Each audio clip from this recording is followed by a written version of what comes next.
Thank you for listening to Coffee and News. This broadcast is important to those who might want to talk about the police brutality.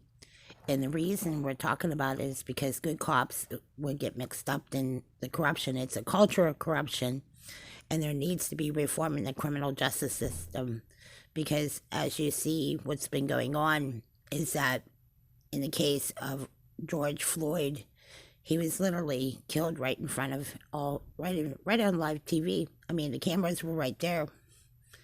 And this culture of corruption, it allows police officers to have free will to, beat up, abuse, torment, or torture a disabled patient. I've seen it happen firsthand, and I've been a victim of some of it as well. And in the culture of corruption, it poisons a lot of people against the police. That's why you saw the riots and what's going on in Minneapolis right now, is that you see a police officer putting a knee, suffocating a man to death, and it is outrageous. And without reform in the criminal justice system, it would be a police state and surveillance state, and it would not work.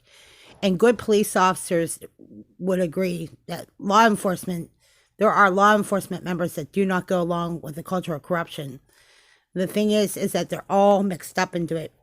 So we want to see who will be representing us in the election season coming up about the culture of corruption that's going on in the criminal justice system.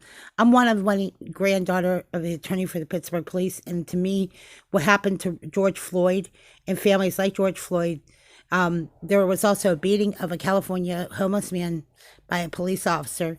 These are things that cannot go on. It's like legalized murder.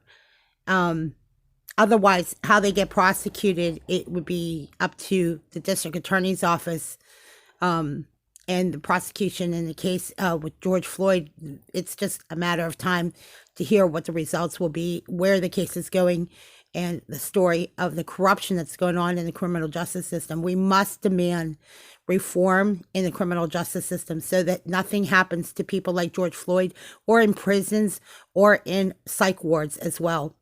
We must demand reform in the criminal justice system. Must. It is an absolute must. Lives are at stake. A man with schizophrenia ends up beat half to death.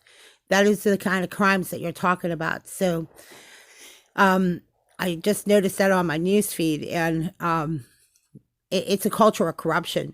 And once you identify the culture of corruption, then you got most of the story about reform and what direction you need to go into. So when you must get to the rally, if anybody here locally wants to get to that rally, I would recommend get to that rally and start holding your elected officials accountable. Go to their office and ask what's going on in the culture of corruption. No one should give law enforcement a free will to murder and kill and harass and make fun of disabled patients either. And this has happened in McKees Rocks. It's happened in regions all throughout the United States, okay?